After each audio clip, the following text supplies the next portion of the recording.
Bonjour tout le monde et bienvenue sur Boursicotte, le podcast de l'indépendance financière. Aujourd'hui, nous allons voir ensemble quel est l'impact sur les marchés financiers qu'a eu l'annonce de la dissolution de l'Assemblée nationale prononcée par Emmanuel Macron le 9 juin. Comment se comportent les marchés financiers avec l'approche des élections législatives ? Est-ce qu'il y a un climat de peur de la part des investisseurs ? Est-ce qu'au contraire c'est le moment de faire des bonnes affaires ?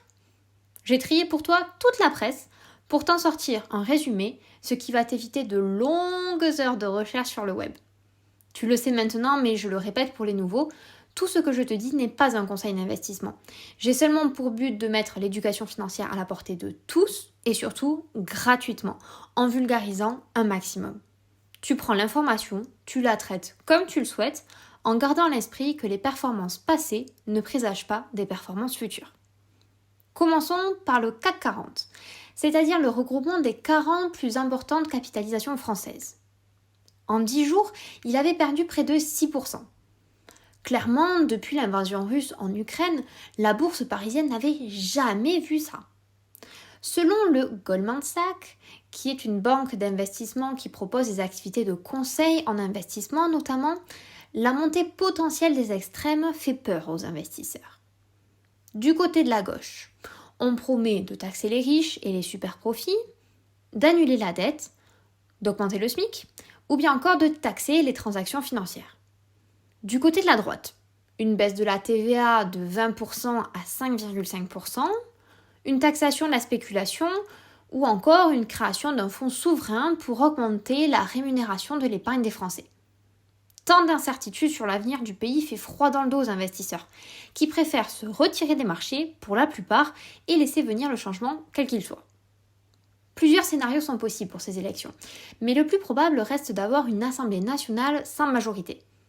L'impact qui en découlera sera sans doute celui d'une impasse politique, car il existe une forte probabilité que les partis n'arrivent pas à se mettre d'accord sur l'adoption des mesures économiques majeures pour le pays. Va-t-on avoir une cohabitation à l'Assemblée nationale ? Une majorité ? Si oui, laquelle ? Une éventuelle démission du président en fonction des résultats ? Toutes ces questions restent en suspens. Et ce ne sont que des théories spéculatives que l'on peut émettre à l'heure actuelle, car les sondages et les projections ne sont pas des certitudes.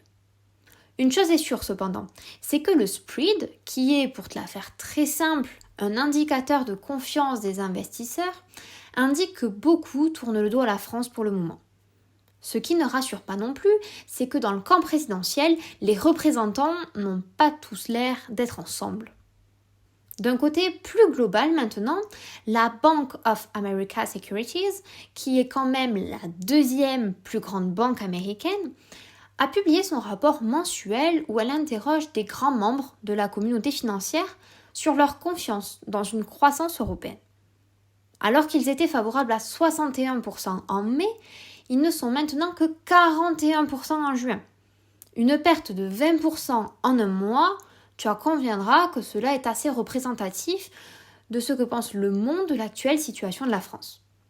Quoi qu'il en soit, l'avenir va se jouer aux urnes et l'intention de vote des Français est en franche hausse comparée aux élections législatives de 2022, notamment chez les plus jeunes entre 18 et 24 ans.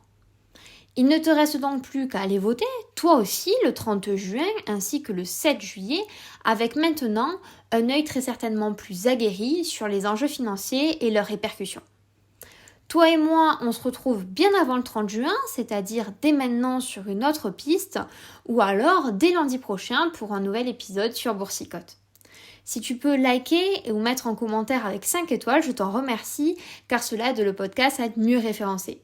Je te fais des bisous et je te souhaite une belle journée.